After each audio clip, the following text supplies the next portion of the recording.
Bien, pues empezamos la conferencia de esta tarde.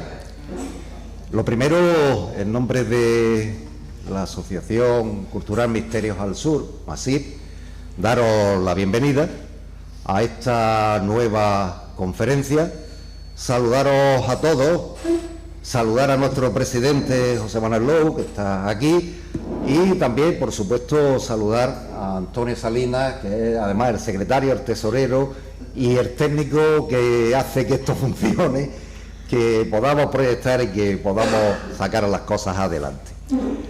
Ya sabéis que dentro de las actividades que tenemos en la Asociación MASIP, fundamentalmente nos dedicamos al tema de la divulgación de misterios, religiosidad, temas de leyendas, temas de paranormales, es decir, abarcamos ese mundo de la divulgación de esta serie de temas, y venimos desde hace bastantes años, creo que empezamos en 2007, pues dedicados a difundir todo este campo, este mundo curioso de las cosas, digamos así, entre comillas, extrañas. Hemos organizado 7 jornadas de misterio, hemos organizado pues prácticamente 50 o 60 conferencias a lo largo de todos estos años, siempre relacionadas, y por aquí han pasado pues numerosos conferenciantes, desde importantes periodistas, historiadores, científicos, han pasado investigadores, han pasado pues conferenciantes importantes, y esta tarde tenemos también un gran conferenciante que es nuestro amigo y seguramente futuro socio también de la Asociación Misterios del Sur, Juan Fernando Martínez Atienza.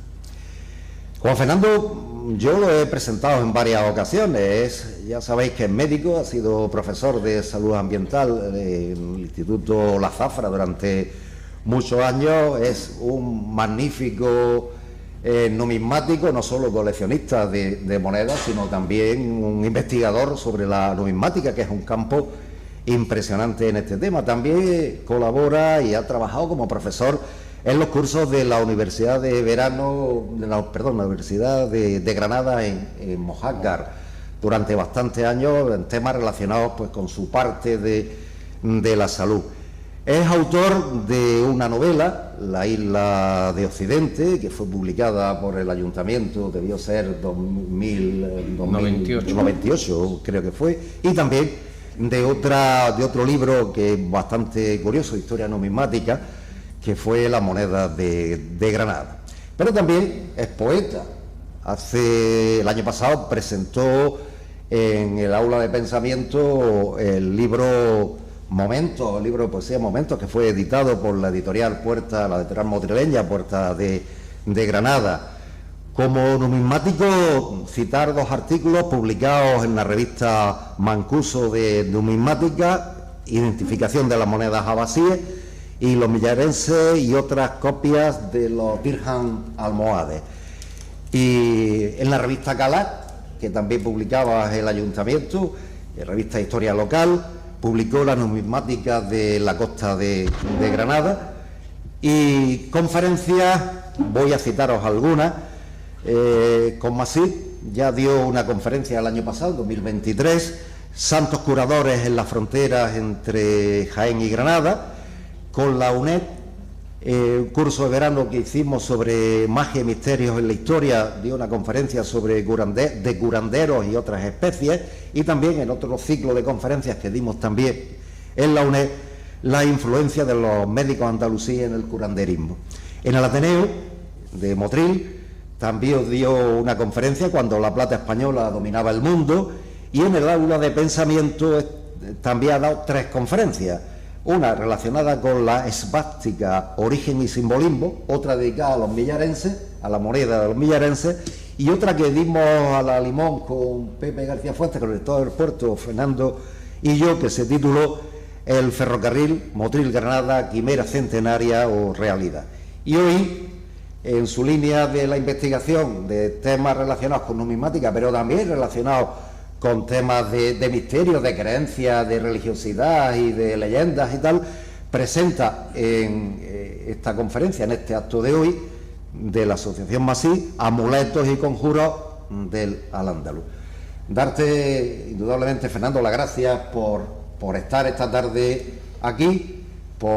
Yo sé que todas estas conferencias llevan un elemento de preparación importantísimo, hay que trabajarlas mucho para después contarlas aquí, hablarlas aquí, y por supuesto pues te estamos muy agradecidos que esta tarde estés aquí en la Asociación Cultural Misterios al Sur Marcí con tu conferencia Amuletos y Conjuros de el Al-Ándalus. Gracias, Fernando, y es tu palabra. Gracias a ti.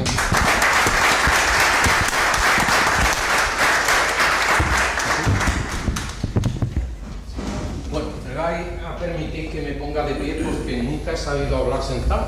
Me encuentro ahí agobiado. Por la presentación que me ha hecho Manolo, pues yo creo que la primera idea que os puede quedar es que soy un disperso. Porque sí, tengo 40 y tantas publicaciones, pero hay de todo. Hay de medicina, hay de historia, de numismática, poesía, un batiburrillo terrible. Pero es que claro, eso entra en mi forma de ser, y es que si no me aburro, si me dedico siempre a hacer lo mismo y a pensar en lo mismo, se me acaban los campos, me aburro mucho. Y este es un tema, el de la numismática, el de los amuletos y los conjuros, que va paralelo a la numismática. Y va paralelo porque es un tema que lo han estudiado muy poco, se ha estudiado muy poco, pero las pocas personas que lo han estudiado han sido numismáticos. Y además quiero que esta conferencia sea un pequeño homenaje a un gran islamista que fue Sebastián Gaspariño. Sebastián Gaspariño murió no hace mucho, una persona fantástica. Yo la conocí hace unos años, pero justo ahora que estábamos haciéndonos muy amigos, pues el hombre le dio un tumor cerebral y se murió. Lo último que él publicó, porque él era el director de la revista Mancuso, lo último que publicó, tengo el honor de que fue un monográfico dedicado a mí exclusivamente, la clasificación de las monedas del califato abasí. Y luego tengo también el honor de que cuando lo han retomado, esta revista Una Gente Nueva, capitaneados por Ana Serrano de Córdoba, pues el primer artículo que se ha publicado era también mío. O sea que he estado muy ligado a Sebastián Gaspariño, persona fantástica, un islamista de los mejores que ha habido en España. Le consultaba yo muchas cosas, que me las contestaba muy agradablemente, y además entendía muy bien de todo esto. Y es la persona que más ha sabido de amuletos en España. Hay algunos otros autores muy interesantes, pero ya que nos ha abandonado, quiero dedicársela a él. Aquí tenemos una reunión en la Plaza Mayor de Madrid, en la que lo tenemos a Sebastián ahí, y tenemos a otras figuras que hay aquí, como son Tafik Ibrahim, que es un sirio, creo que es, o algo del estilo, de por ahí. Es un gran islamista también y numismático, radicado en España, autor también de innumerables artículos. Tenemos a David Francés, que siempre se enorgullece de que él es electricista, era un electricista toda su vida, ahora tiene 80 y tantos años el hombre, pero es de los mejores islamistas que hay en España, de los mejores. Y además es que se la huelen las monedas, sobre todo en las taifas le ponen una moneda y la ve y es raro que no sepa por dónde van los tiros. Luego tenemos a Frochoso, que también es un gran escritor, es un arabista también estupendo y fenomenal. No tengo el gusto de conocerlo.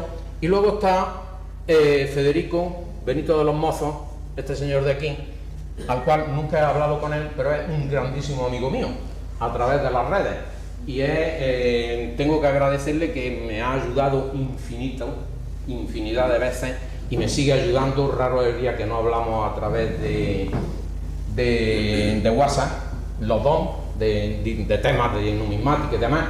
Es también un arabista impresionante. Y por último está J. Pérez, que no tengo tampoco el gusto de conocerlo, pero que es otro autor muy importante. Bueno, y vamos a ir entrando en el tema. ¿Qué es un amuleto? Un amuleto es algo que se le confiere una capacidad de ayudarnos, de protegernos, de darnos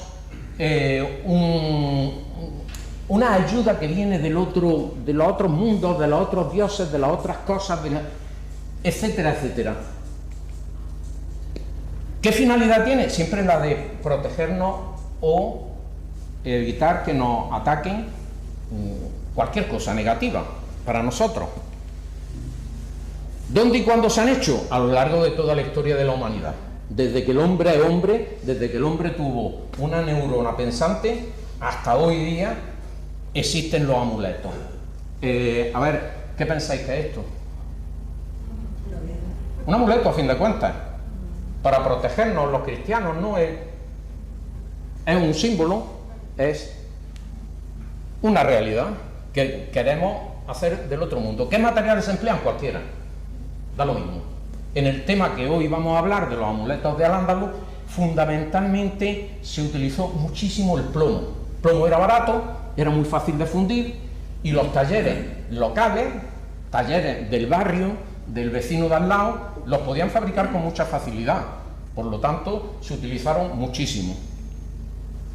Amuletos y conjuros suelen ir asociados en este mundo de Al-Ándalus, puesto que ahora después veremos que el Islam prohíbe terminantemente la intervención de otra fuerza que no sea Dios, Alá, ¿no? Porque solo de él puede venir una ayuda a los hombres. Pero claro, ahí hay una ambivalencia también en esa época en que la magia, que está prohibida por el Islam, no se acepta en absoluto, pero se hacía. En los moriscos eso sería un tema importantísimo y muy curioso también para hacer otra conferencia de la magia en los moriscos, sobre todo. Y ya digo que van asociados. Y ahora veremos las razones por las que van asociados, ahora después. Aquí podemos ver una imagen antigua de cómo iban vestidas las moriscas en el Reino de Granada. Estos no es que fueran desnudas, ni muchísimo menos, sino que el autor del grabado ha querido dejar constancia de cómo eran las ropas interiores debajo de estas. Y aquí vemos una cosa muy curiosa, es que es la única representación antigua que yo he encontrado en la que se ve a alguien con un amuleto. Lleva su amuleto. ¿Por qué? Pues porque los amuletos suelen estar dentro, no suelen enseñarse, y más en aquellos tiempos. ¿Esto qué era? La Venus de Willendorf. Un amuleto. Y podemos seguir teniendo muchísimas. Aquí tenemos uno del Paleolítico, tenemos otro ya más avanzado, del Neolítico. Egipto, el famosísimo escarabajo. Este era de Tutankamón.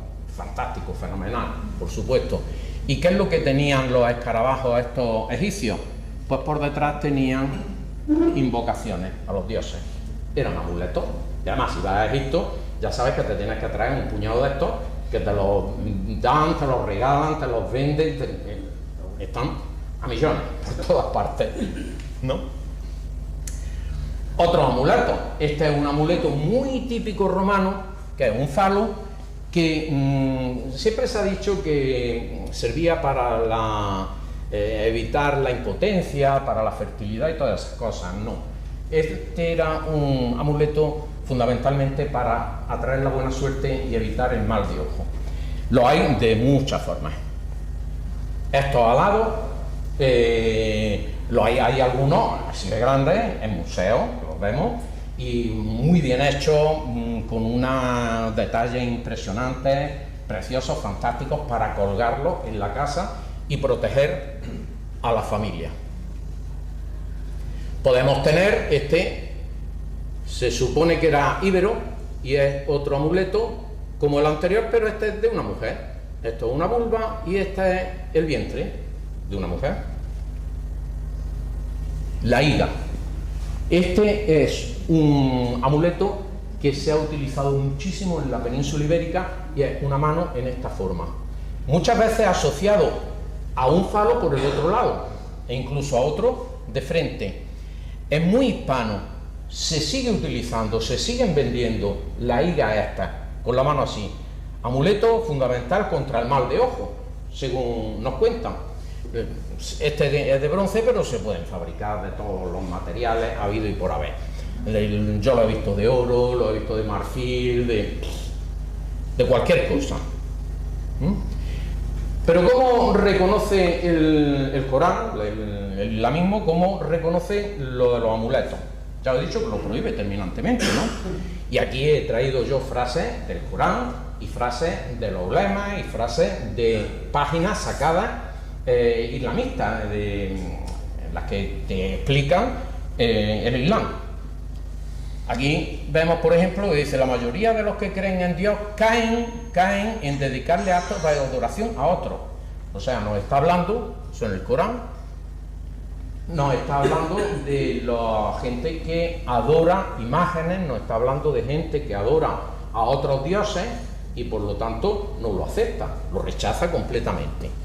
Dice: la fe en los conjuros, amuletos y talismanes contradice la creencia en el señorío de Dios al atribuir a seres u objetos creados la habilidad de atraer buena suerte o evitar la mala fortuna, cuando solamente Dios es quien puede atraer bien y evitar el daño. Esto es de una página que se llama Nuevos Musulmanes, que sirve para enseñar, dijéramos, el Islam a los nuevos conversos, a la gente que se está convirtiendo al Islam.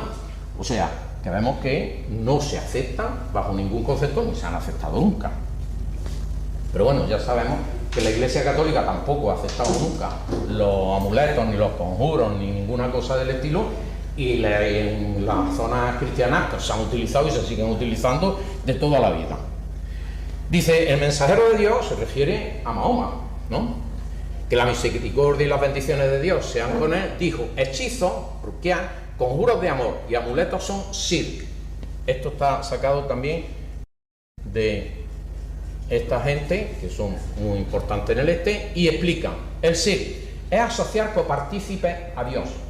Aquí hay un guiño, dijéramos, en contra del cristianismo trinitario, del cristianismo de la Trinidad, en el cual, claro, el Islam lo rechazan completamente, porque en el Islam solamente puede haber una figura de Dios.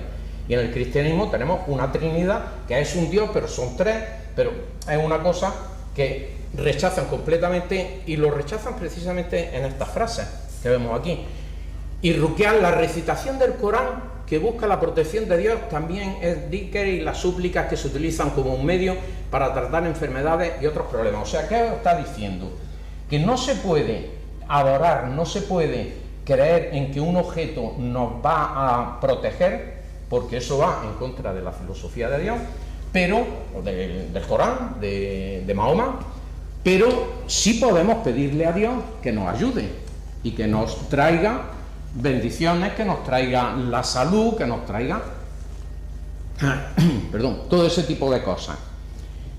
¿Cómo ahora mezclamos las dos?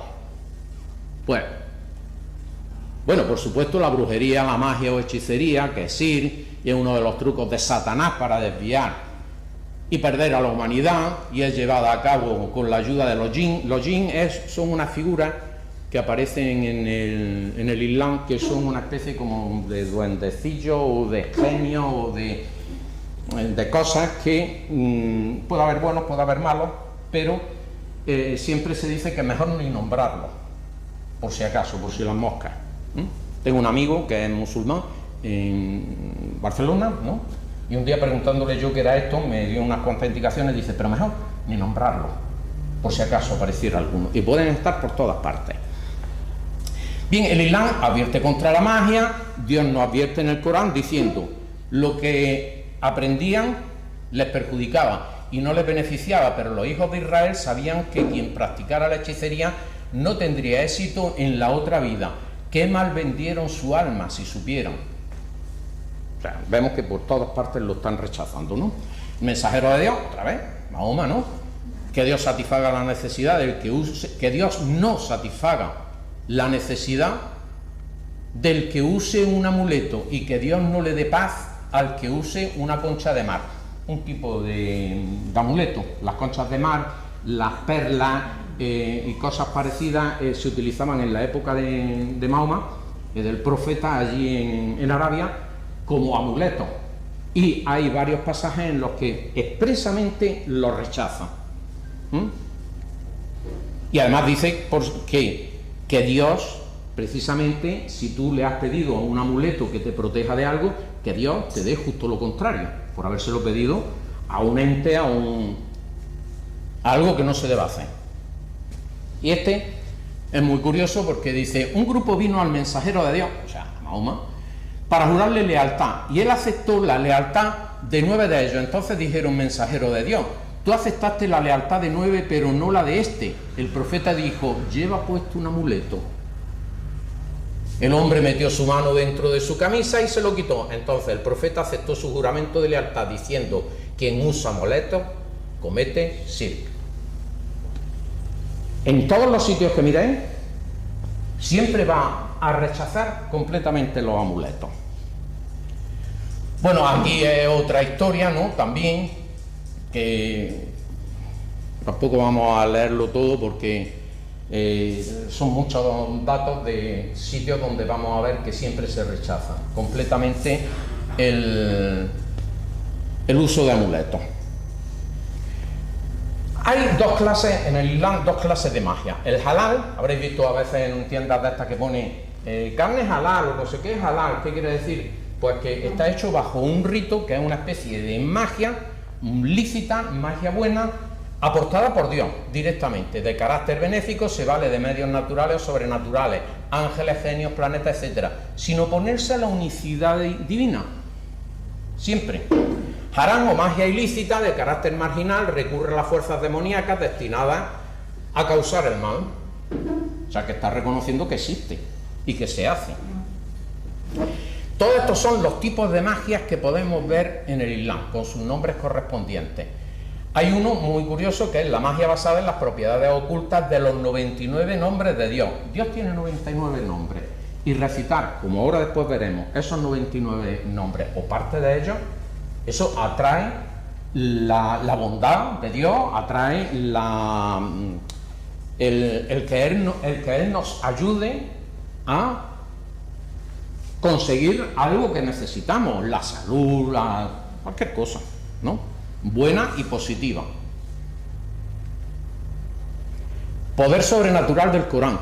Hay una cosa curiosa, y es que a las palabras del Corán se les confiere durante toda la historia, y en Al-Ándalus también, por supuesto, se le concede un poder, el recitarla, el nombrarla, y ese poder lo vamos a utilizar en los amuletos. Vamos a hacer que esos amuletos lleven el Corán, lleven palabras del Corán, para atraer la buena voluntad de Dios y la ayuda de Dios.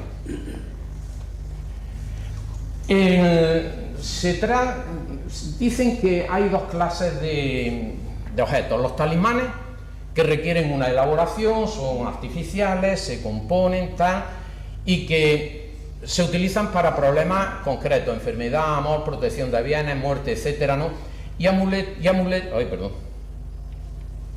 amuleto sería objeto tomado de la naturaleza en estado bruto, por ejemplo la pata de conejo o el trébol de 4 hojas. Serían, por ejemplo, cosas. Claro, si nosotros le damos, en el Islam, si le dan valor a esos objetos como tales que nos atraen la buena suerte o nos protegen del mal, estamos en contra de la fe, completamente. Hay una cosa curiosa, y es que siempre se ha dicho que la Inquisición quemó muchas brujas y no sé cuánto. Mentira, quemó poquísimas brujas. Incluso os he traído esto porque este artículo que está en Alhóndiga, la Congregación de Granada en 1526, sobre las brujas, época muy importante en cuestión de moriscos, lo podéis encontrar por internet porque lo publiqué yo en Imperio Numismático hace tiempo. Le pedí permiso al autor y a la editorial y me lo concedieron. Es muy curioso porque precisamente en Granada hubo una reunión en la que la Inquisición se juntó para determinar el problema de las brujas, de los amuletos, de los conjuros, de todo este tipo de cosas, y llegaron a la conclusión de que fundamentalmente, resumido mucho, que eran pobres mujeres que más bien estaban más locas que otra cosa, y que tampoco había que prestarle demasiada atención. Claro, en ese momento en España, ¿qué era lo importante? La unicidad, la unión del país, la unión de todos con el Estado, con los reyes, con la nación, etc. ¿Quién estaba estorbando? Los moriscos, que no formaban esa unicidad. Y contra eso sí luchó mucho la Inquisición en aquellos tiempos, hasta que hubo la expulsión de los moriscos, luego los criptojudíos y los criptomusulmanes, o sea, los que decían que se habían convertido pero no se habían convertido y seguían practicando la religión ocultamente. Todo eso lo perseguía mucho la Inquisición.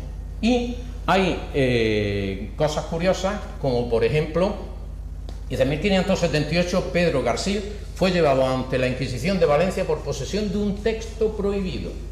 El texto de Pedro, conservado por la impresionante burocracia de la Inquisición, era una única hoja de papel de color azafrán. Importante que era de color azafrán, porque muchos de los conjuros se escribían en papel de color azafrán, que decían que atraía la buena suerte. Que medía 31 portadas y estaba escrita en arábica.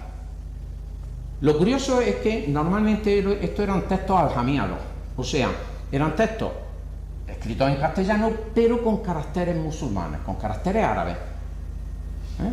Era una forma de hacer un poco que no te entendieran y entenderse entre ellos, pero siguiendo en castellano.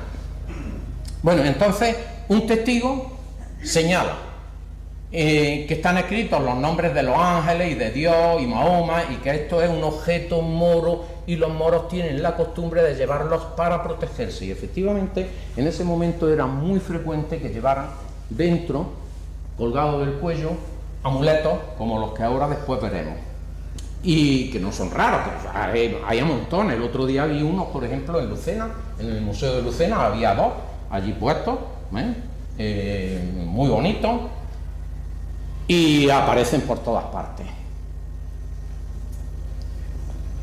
Veremos que hay muchísimos tipos de amuletos. Yo me voy a centrar en algunos porque es que son miles las formas, no puedo contaroslas todas porque es imposible. Dentro de los amuletos de Al-Ándalus vamos a encontrar símbolos. Esos símbolos no son realmente invocaciones a Dios, sino que son cosas esotéricas, como es el sello de Salomón, la estrella esta, pero en el centro vamos a poner al Mulk Lillah, el poder es de Dios. O sea, estamos uniendo de alguna forma la invocación a Dios con símbolos esotéricos. ¿De dónde venían? Pues principalmente vienen de la tradición judía israelí. Aquí podemos ver otro sin ninguna invocación, solamente el símbolo. Una octalfa, que es más o menos lo mismo a fin de cuentas, pero con 8 puntas. Una flor de loto de 6 pétalos. Todo esto es lo mismo. Se supone que el símbolo de Salomón atraía la buena suerte. Hay por ahí una serie de ritos muy curiosos. El tema del paraíso, con un motivo cruciforme. Se supone que es una representación del paraíso, del Edén, ¿no?, musulmán. Frases típicas que vamos a ver muchas veces repetidas en los amuletos. Y son, pues, la fundamental de todas, que es la base del Islam, es esta: no hay más Dios con minúscula que Dios con mayúscula. Mahoma es el enviado de Dios. O sea, la frase, la Shahada o profesión de fe, es la base de todo el Islam. La Sura 112, Dios es uno, y a veces en algunos me pone Dios es uno, no trino. Dios es eterno, no engendró y no fue engendrado, y no tiene semejante ninguno. Nadie se le parece a él. No hay Dios sino Dios, solo él, nadie más que él. En el nombre de Dios, el clemente, el misericordioso. Y esta frase es una frase con la que comienzan muchísimo, por ejemplo, las monedas en Al-Ándalus, en la orla. Lo típico es Bismi Allah, Duriba Ada, en el nombre de Dios fue acuñado este dirham en Al-Ándalus, año tan igual, que comienza por en el nombre de Dios. O sea, todo se hace en nombre de Dios porque es al que tenemos que rendirle cuentas. Formas.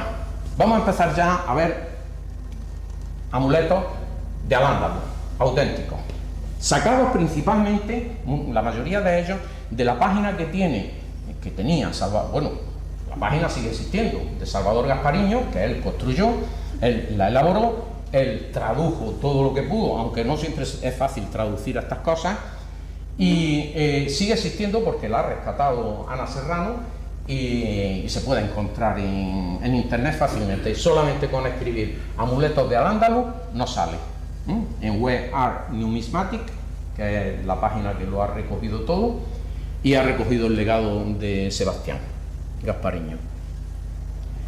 Aquí está ahí escrito, si vemos, es una lámina de plomo que va plegada y está escrito: en nombre de Dios, el clemente, el misericordioso, da testimonio Dios de que no hay otro Dios más que Él, y los ángeles y los hombres dotados de ciencia repiten: no hay más Dios que el poderoso. Uno de los nombres de Dios, de Alá. Es una invocación para pedirle a Dios ayuda. Otro, también plegado, pero estos son muy curiosos porque llevan un papel dentro, y lo gracioso es que se han conservado muchos de ellos. Claro, hay un problema, y es que la mayoría de las veces para poder extraer el papel hay que romper el amuleto. Por eso muchos no los abren y los han conservado tal cual. Pero vamos a ver algunos que sí. Por fuera, en este me pone: Muhammad es el enviado de Dios, no hay otro Dios que Dios. Y el pergaminito que trae adentro,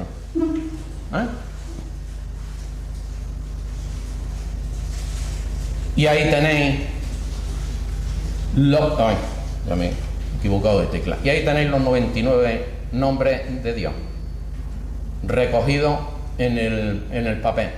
Muchas partes se han perdido, pero bueno, se supone que estarán todos los 99. Luego una invocación a Dios en todos sus nombres para traernos el bien hacia nosotros. Otro en el que dice: le adoro en, y vela y protección es su acto de palabra y obra, le adoro por dentro y por fuera, y le adoro en Satanás. ¿Qué dice realmente? No lo sabemos, porque ahí se quedó la traducción de Sebastián del papel que había dentro de este, que bueno, veréis que tienen también dos argollitas aquí para colgárselo con una cinta. Ahora lo que imagino yo que llevar eso aquí todo el día dando golpes tenía que ser incómodo. Otro, esta es califán del siglo X, monetiforme, con forma redonda y con un texto: en el nombre de Dios, nos engendró, me refugio en el Señor del alba, del mar, que hace sus criaturas del mal en la oscuridad, etcétera, etcétera, ¿no? Y habla de los que soplan nudos. Ahí. Los que soplan nudos, del mal del envidioso cuando envidia, la sura 112 y 113. Ahora después veremos esto que es los que soplan nudos, o las que soplan nudos. Aquí tenemos otro, también muy curioso, porque repite muchas veces la suerte, la suerte, la suerte, la suerte, la suerte, la suerte, la suerte, la suerte, y en el centro hay una especie de letras árabes que no significan nada. Ahí eso está escrito, ahí no pone nada, en absoluto. Se ve una especie de D o una K, se ve alguna letra así suelta, un AL, una M, una H ahí, pero Sebastián no consiguió ahí descifrar nada, ni ver que pusiera nada. Es muy corriente en muchos amuletos de estos, en que me ponen lecturas que no tienen sentido ninguno, incluso algunas se ven en espejo, al revés. ¿Por qué? La verdad es que no lo sabemos. Para que se viera en el otro mundo, para que se viera en el cielo, ¿para qué? Podemos especular todo lo que nos dé la gana, pero no se sabe en absoluto. Aquí tenemos otro del siglo XIII, en el que nos pone: Él es Dios único, Dios eterno, no engendró y no fue engendrado. El poder es de Dios, único, eterno. Sabemos que están haciendo siempre invocaciones a Dios para pedirle la protección, igual que cuando se reza, con todas las religiones, cuando se le reza a Dios, es para pedirle la protección. Otro califán, muy bonito, siglo X-XI, y dice: el poseedor por Dios posee. La verdad es que no tengo ni idea de qué significa. Pero bueno, este es uno muy curioso, porque estamos hablando de amuletos como tales, pero luego hay objetos de uso para otros fines que llevan invocaciones también, o sea que podemos considerarlo también un poco como si fueran amuletos. Esto es una cajita, esto se descubrió en unas excavaciones no hace mucho tiempo. Es una cajita de plata donde dentro hay, creo recordar que eran 9 quilates almorávides. Aquí pone Ali, o sea que es de Ali Ben Yusuf, de la época de él. Aquí también pone Ali, lo que pasa que está escrito, está puesto del revés. Ali Ben Yusuf. Es de esa época, o sea, un monedero, estamos viendo, y en ese monedero hay una invocación y pone: la majestad es de Dios, ni fue engendrado ni tiene ningún semejante. Dios es Dios único, Dios eterno, no engendró. O sea, vemos que van repitiendo constantemente las mismas frases. Este es más curioso todavía, porque dice: en el nombre de Dios, el más misericordioso, el misericordioso, que Dios bendiga a Mahoma. Y abajo pone: Sara, Sara, mi opinión es Sara, Sara. Y el resto no consiguió Sebastián traducirlo. Todos los que veis que salen estos cuadritos verdes son de Sebastián, de la página de, que podéis mirarlo allí. Bueno, yo he traído unos cuantos, hay cientos. O sea que si os queréis entretener, tenéis ahí para una semana entera. Se ve que la poseedora de esto pues se llamaría Sara y estaba invocando la protección de Dios, no sabemos para qué, pero bueno, estaba viéndola. Esto es otro objeto muy curioso. ¿Qué pensáis que puede ser? ¿A nadie se le ocurre? Es un objeto de uso. Un llavero, hombre, en la andaluz. Por lo que tengo entendido, debe ser posiblemente nazarí, de los últimos tiempos. Pues no es ni más ni menos que un pendiente. Esto lleva aquí una especie de alambre que viene hasta aquí, y posiblemente ese alambre daba la vuelta y se enganchaba por aquí, pero tiene aquí una de estos que parece que es como si fuera para pasar un cordón o algo del estilo. Cuando me lo enseñaron, la verdad es que le daba yo 40 vueltas y no tenía narices de traducirlo. Al final conseguí traducirlo Alhamdulillah, el poder es de Dios. O sea, también es un amuleto, está invocando a Dios, la protección de Dios. Es precioso, es precioso el pendiente. Y además es curioso porque, por ejemplo, el otro día que os he dicho que estuve en Lorca, en el Museo Arqueológico, que por cierto tenían una moneda mal catalogada y yo se la catalogué, era una moneda muy interesante, porque era de la taifa de Denia. Y tenían uno muy similar a este.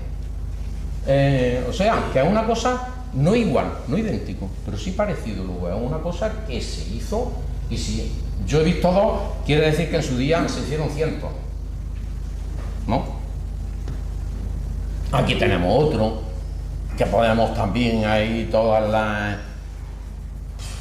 las leyendas, no vamos a leerlo todo, porque si no, no acabaríamos nunca. Nos basta Dios, es un excelente protector. ¿Qué nos está diciendo aquí este? Que no necesitamos invocar a otra cosa que a Dios, no a un objeto, pero Dios nos protegerá. Pero ¿cómo lo está haciendo? Mediante un objeto. O sea, el objeto es el que invoca. Pues vemos ahí un poquillo ahí la frontera entre lo permitido y lo no permitido. Otro, con unas leyendas bastante extensas, ¿no? Aquí tenemos otro, también de plomo. Dice, te bastará contra ellos Dios. Él es el que todo lo oye, el que todo lo ve. Y lo ve porque somos musulmanes. La línea de arriba, no la he conseguido traducir. Y yo menos. Yo sé un poquitín de árabe, pero vamos, sé leer un poquitín el árabe. Este otro objeto muy curioso. Esto tampoco os podéis imaginar qué es. Es una placa de cobre que posiblemente estaba adherida al lateral de una caja. Es de época almohade, por el tipo de letras que contiene, estos cuellos de cisne que se ponen aquí en la M, y dice, lo tradujo Sebastián, prosperidad para su dueño y que Dios le dé repetidamente y alegría y abundancia y gloria. De nuevo, está un objeto, que se supone que es un objeto de uso cotidiano, pidiéndolo, invocando a Dios para que le dé protección al poseedor de esta plaquita, que por cierto es preciosa, ¿no? No tiene figuras, tal, ¿no? Esto recuerda a dos cisnes, también, etcétera. Precioso. ¿Cuál es el amuleto más universal de todos los que existen? El Hamsa. Mano de Fátima. Pero la mano de Fátima no la inventaron los árabes. No penséis, ni muchísimo menos. Aquí veis una antigua, una mano de Fátima antigua, pero es que la mano de Fátima viene de mucho anterior, mucho tiempo anterior. Es muy antigua y es un símbolo de protección que utilizan mucho los musulmanes. O sea que realmente eso estaría prohibido por el Islam, ¿no? Pero la mano de Fátima no solamente la han usado, ya os digo, los musulmanes. Curioso que, por ejemplo, en Granada, en el reino de Granada, este es un típico jarrón de la Alhambra, la mano de Fátima se ponía con antebrazo, se ponía entera. Los granadinos eran más chulos que nadie. ¿Esta dónde está? Puerta de la Justicia, en Granada, en la Alhambra, ¿no? Pero ¿dónde más podemos ver la mano de Fátima en nuestra cultura? En todas las culturas mediterráneas. En las puertas de las casas.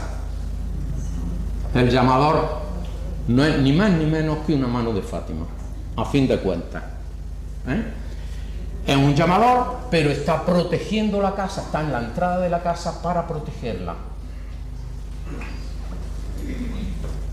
Cuando está hacia arriba, aleja la desgracia y bloquea el mal de ojo. Y cuando está hacia abajo, atrae la suerte y el amor. Eso dice. ¿Dónde más lo vemos? En culturas antiguas de Mesopotamia. Estamos viendo aquí, está la diosa, no me acuerdo el nombre ahora, Istar, me parece, o algo de eso. Istar, ¿no? Sí. La diosa Istar, y estamos viendo cómo representan también la misma mano en todas partes. No es casualidad la postura de la mano. ¿Dónde más podemos verlo?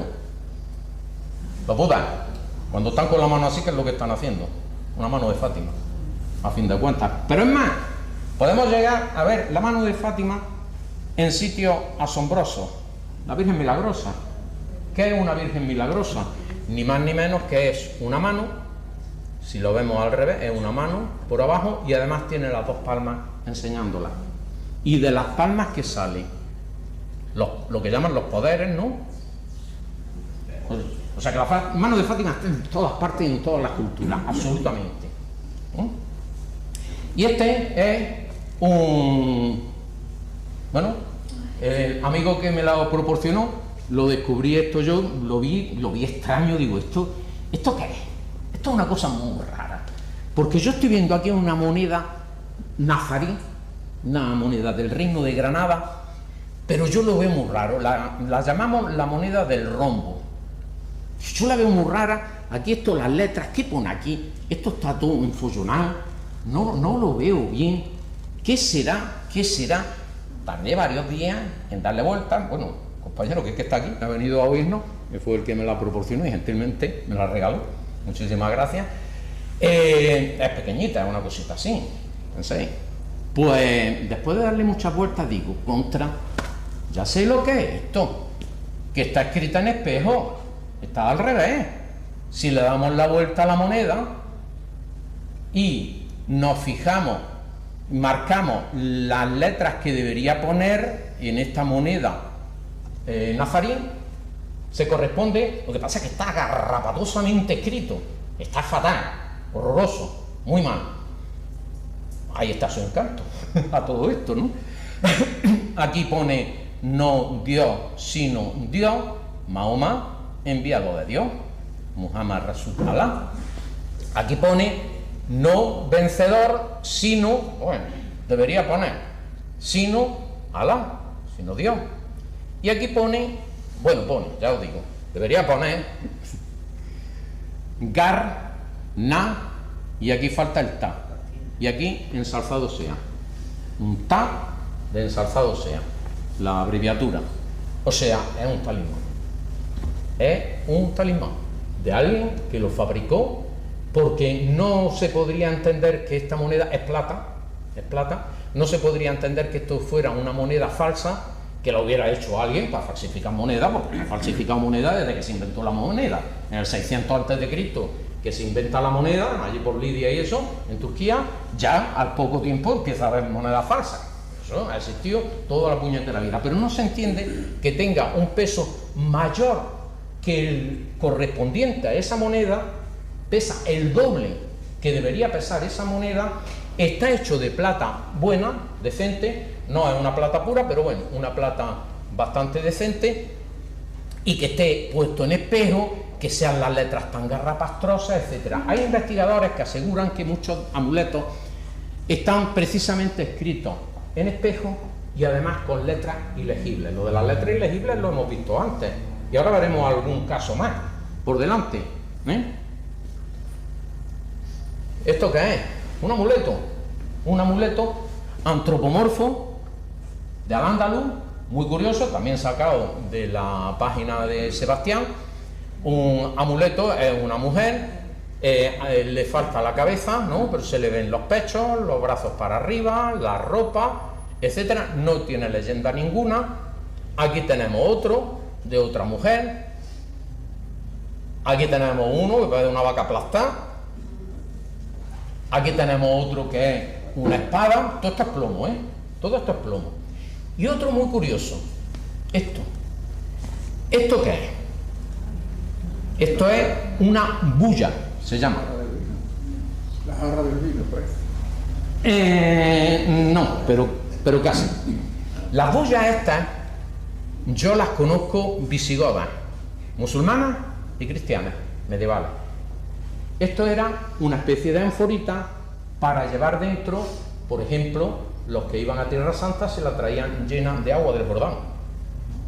Hoy día la gente que va por allí también se traen botellitas con agua del Jordán, o el que va a Lourdes y se trae una botellita con la forma de la Virgen de Lourdes y el agua de allí. En esos tiempos también existía. No sé, o no sabemos, qué podrían llevar en época musulmana. No lo sabemos. Pero es un recipiente para algo, para agua, para... yo qué sé. Los visigodos la utilizaban muchísimo y normalmente... ¿Cómo? ¿Qué tamaño tiene? Eso normal son de este tamaño más o menos, todas. Y tienen su asita, aquí es que una se le ha roto, tienen sus asitas para meterle un cordón y llevarlo colgado. Se sabe que en época cristiana en Santiago de Compostela las vendían. Se las vendían a los peregrinos.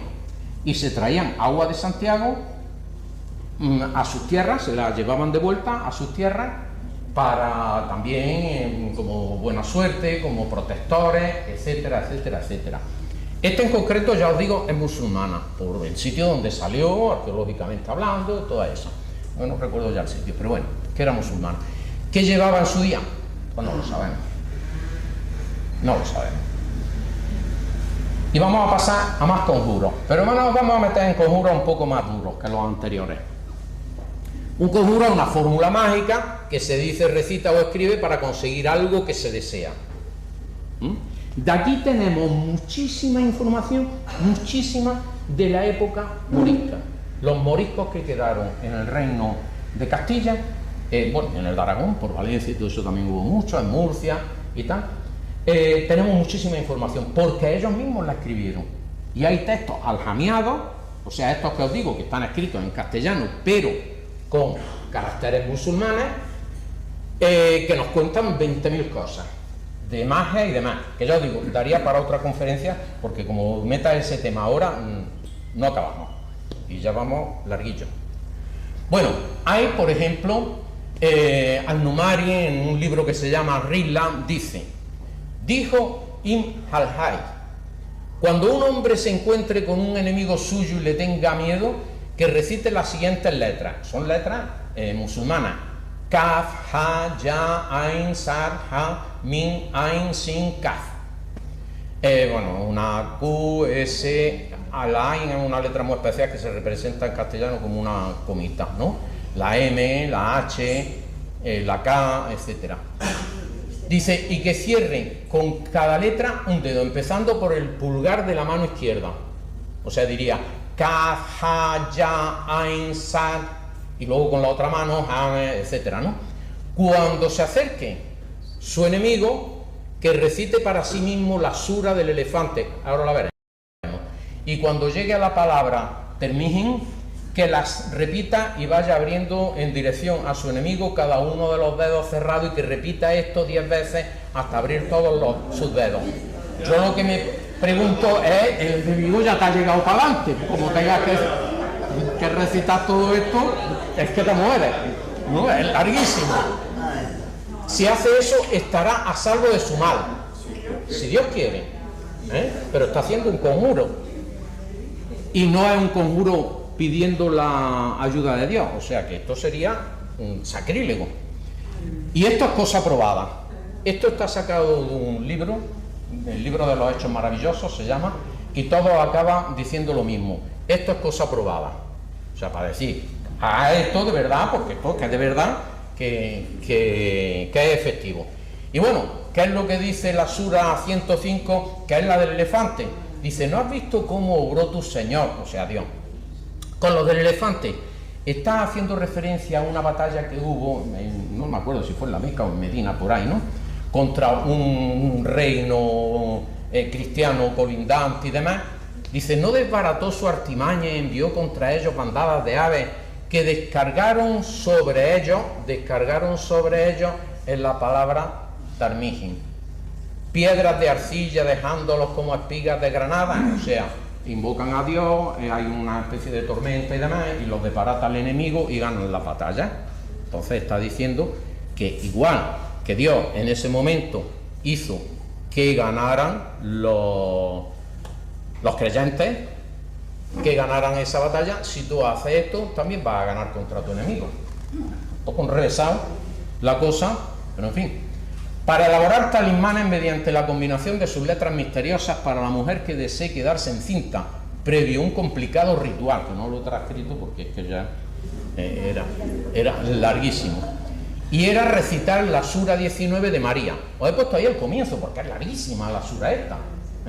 Yo me imagino que los musulmanes se la saben de memoria, ¿no? Y podrán recitarla directamente. Y luego, pues eso, hay un rito, tal. Si os dais cuenta, seguimos hablando del Corán, seguimos invocando al Corán, como decíamos al principio, como fuente de acercarnos a Dios y de que Dios nos proteja. Pero le estamos metiendo cosas un poco extrañas. Las llamadas suras del refugio, las que dan la divina protección, que están al final del Corán, especialmente utilizadas como exorcismo y para la preparación de amuletos y talismanes. Y en la 113 nos dice, me refugio en el Señor del amanecer, de todo el mal que existe en lo que Él creó, del mal de la oscuridad, etcétera, etcétera. Y nos habla de las... Ya me equivoco, ya le doy calma. De las hechiceras sopladoras de nudo y del mal del envidioso cuando envidia. ¿Os acordáis que salía en uno de los amuletos del principio? ¿Por qué habla de esto? Las hechiceras que soplan nudos eran unas hechiceras que había en la época de Mahoma, allí en Arabia, que eran unas mujeres que hacían en cuerdas, hacían unos nudos, invocaban, lo que invocaran, eso no era musulmán, no era islámico, eso es pre-islámico. Y echaban conjuros, y echaban maldiciones, o echaban protecciones, o echaban lo que fuera, y le soplaban a los nudos.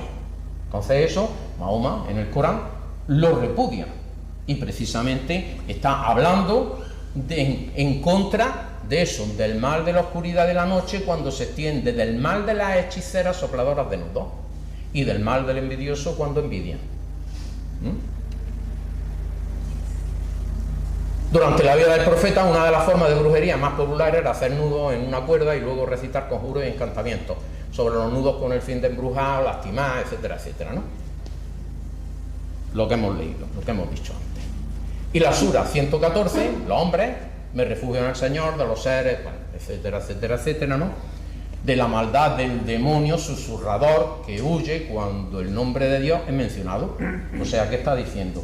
Que invoca uno de los 99 o muchos de los 99 nombres de Dios, y entonces el demonio huye porque está invocando a Dios, está llamando por su nombre, por uno de sus nombres o por varios de sus nombres a Dios, y el demonio pues se siente incómodo, sí, podríamos decir, y se larga. Bueno, aquí he recogido varios textos que son curiosísimos. Ya os digo, todo esto es morisco, engarza un poco del reino de Granada con los moriscos de ya tras la conquista. Está el libro de los dichos maravillosos, todos estos los podéis encontrar por internet. Lo escribí, si queréis hacerlo ahora cuando acabe la página esta, una foto, y los podéis buscar por internet, son curiosísimos. Está el libro de los dichos maravillosos, los filtros para toda cosa, por supuesto están en castellano, si no, libro de los talismanes y sus reglas, libro de la suerte, capítulo de los ruegos de los 7 días de la semana, y hay uno estupendo que es de este señor Pablo Roza, de la Universidad Carlos III, que es Recetarios Mágicos Moriscos, brebajes, talismanes y conjuros aljamiados, en que recoge muchas de estas cosas que hemos visto antes de los libros y demás, y hemos pensado en buscarlo, a ver si podemos traerlo también para que nos dé una charla, que será muy interesante, el hombre este. Y por ejemplo nos recoge cosas como esta, dice: capítulo, para hacer caer los gusanos de doquiera que estén. No sé a qué gusano se refiere, si es sobre el cuerpo o sobre planta o lo que sea. Dice: escribirá estos sellos en pergamino o en papel y cuélgalo en el cuello de quien los tenga. Y son estos. Bueno, aquí, bueno, lo acabo de aparte, ¿no? Pero aquí se supone que eso está escrito en árabe, mentira, ahí no pone nada. Ahí eso es totalmente ilegible, no tiene significado, eso podría... una wa, una m, una tabarmuta, que siempre está al final de una palabra, porque implica el femenino. No podría ser una s, eso no es nada. Una m, una wa, eso serían dos ain, nada. Ahí, eso se parece un poco a la palabra Muhammad, o sea, Mahoma, Mohamed, como... Lo que pasa es que aquí en el cristianismo normalmente cuando decimos Muhammad nos referimos a alguien que se llama Muhammad o Mohamed o algo parecido, y cuando nos referimos expresamente al mensajero de Dios hablamos de Mahoma, pero realmente la palabra es la misma, es lo mismo. O sea, eso yo no sé de dónde lo sacaron, pero es algo totalmente ilegible. Podemos ver más. Dice: capítulo para atar las lenguas a todo en general.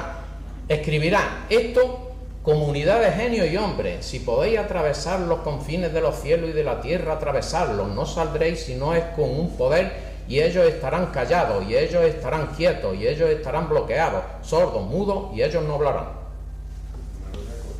Entonces, cuando alguien hable mucho, pues se supone que le dice eso, y ya está. Y bueno, este es un amuleto que no he traído traducciones y demás, porque además también absurdo, todo eso son letras sueltas, no tienen significado ninguno y demás, pero es precioso e impresionante, ¿no? Ese es de oro, luego sería de alguien muy importante y no sabemos tampoco para qué servía o qué significaba. Estamos viendo las dos caras de él, del amuleto y con su argollita para colgarlo. Significado desconocido completamente. Y bueno, hasta aquí hemos llegado, espero que os haya gustado, que hayáis aprendido algo y que no haya sido yo demasiado pesado. Muchas gracias.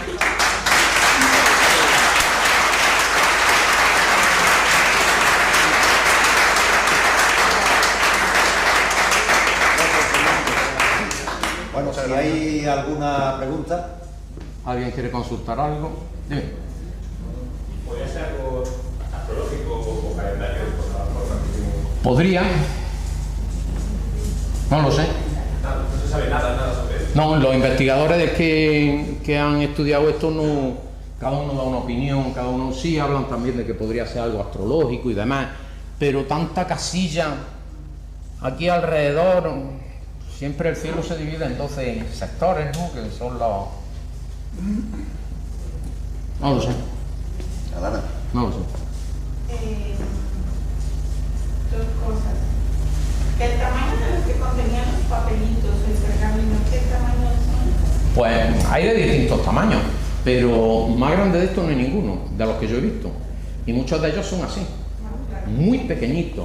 Y es una lámina de plomo en la que el papelito, el pergamino, se enrollaba, se doblaba muy dobladito, y luego se cerraba la lámina de plomo sobre él y se fijaba.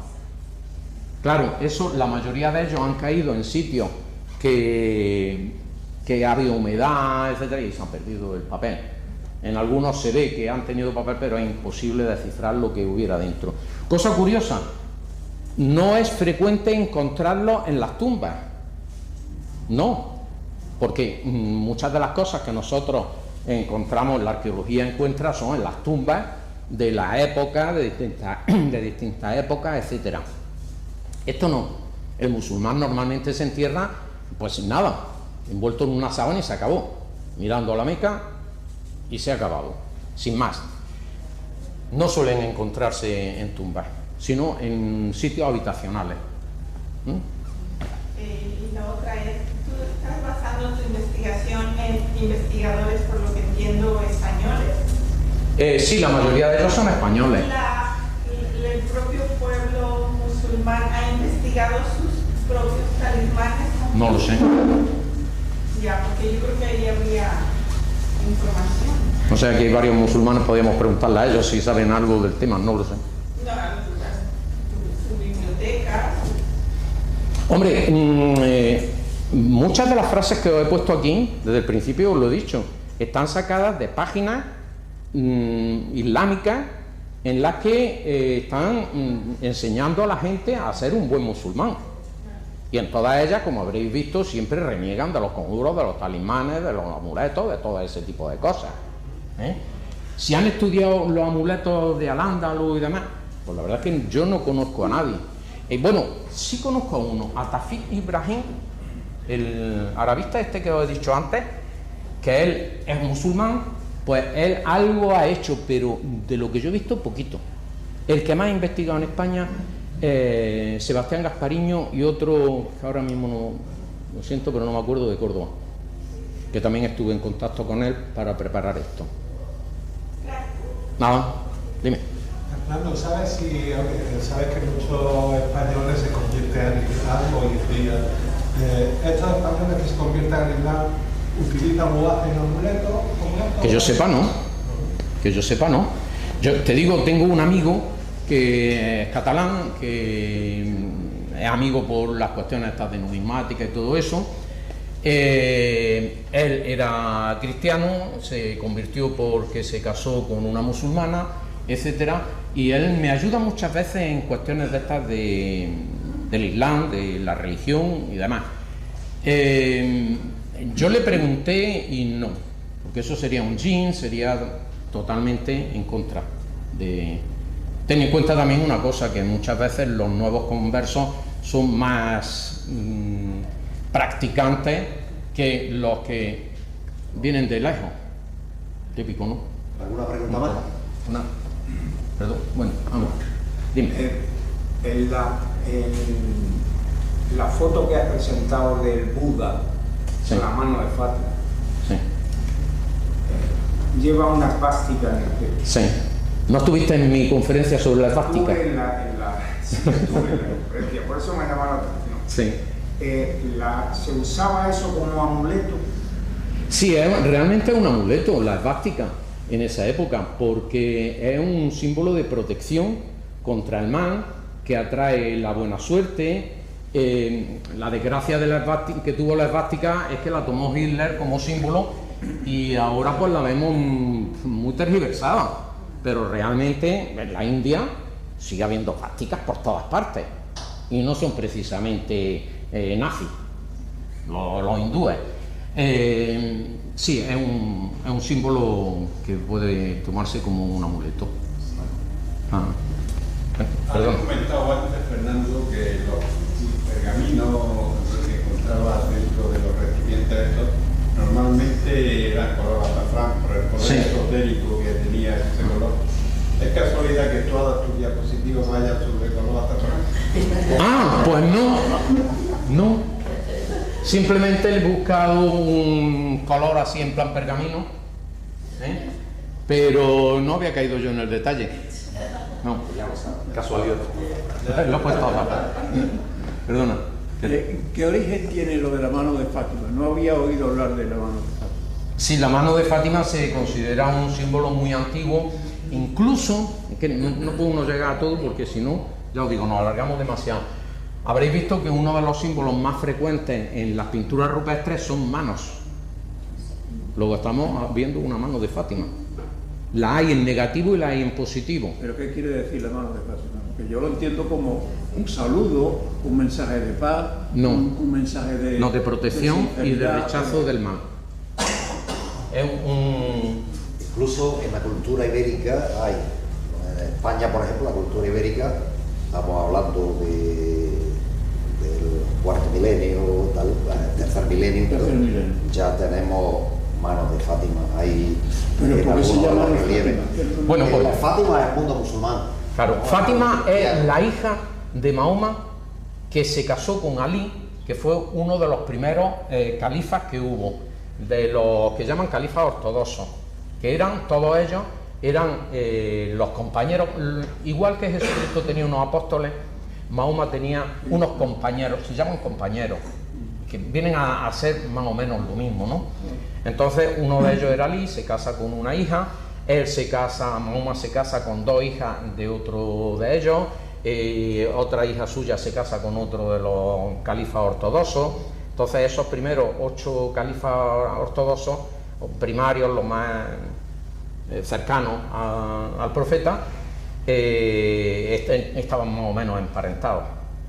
Y la mano de Fátima es la hija más importante de Mahoma, casada con Ali, repito, cuyo cuando Ali le quitan el califato y lo matan, etcétera, etcétera, entran los omeyas, que se consideran herejes, precisamente por haber eliminado a los amigos, a los compañeros del profeta.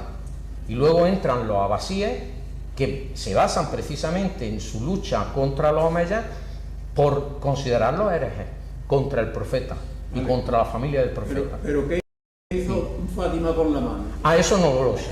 Se le llama la mano de Fátima.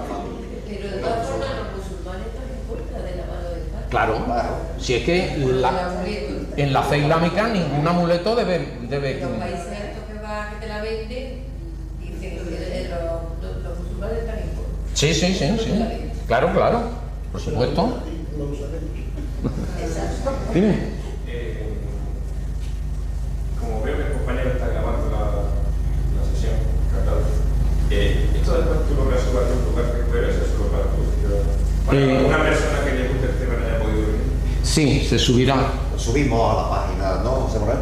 ¿Y cómo, en qué página sería o cómo lo encontrar? El blog de Masip, de la asociación Masip, pones asociación Masip en el buscador y en el blogspot para subir los senderos. Ahí puedes encontrar no todo, pero mucho. Fernando, ahí es verdad que esto se extiende. Cuando hace 2 meses hablé yo de los grimorios, en los libros de magia cristianos, la tradición de esta aparece. Es decir, los grimorios están llenos de las invocaciones musulmanas también. Sí, sí. Y estamos hablando de libros que se escriben a partir del siglo XIII, siglo XIV, no, curiosamente, no en el mundo musulmán, sino en el mundo cristiano, pero con herencia musulmana. Por eso esta influencia debió ser muy grande, muy concreto. Sí, sí, sí, la influencia fue mucha, mutuamente, claro. Aquí hubo 800 años de convivencia, unas veces amable y otras veces a garrotazo limpio, los unos con los otros, las cosas que ocurren, ¿no? Don Fernando, ¿para cuándo otra conferencia pronuncia más Para los moriscos. Ya la anunciaré en Imperio, cuando dé otra de temas de estos. Bueno, pues si no tenéis más nada, anunciaros que el mes que viene tendremos otra conferencia del profesor Félix Maldonado. Presentamos hace poco un libro de él, Luz de Granada, en Bitácora de Libros, no lo de pensamiento, y el libro va a tratar y va a venir aquí a hablar de misterios de Granada. Y será, no tenemos la fecha, pero uno de los viernes del mes de junio. Fernando, darte de nuevo las gracias por esta magnífica conferencia, ha sido interesantísima, y por supuesto daros las gracias a todos por venir esta tarde viernes.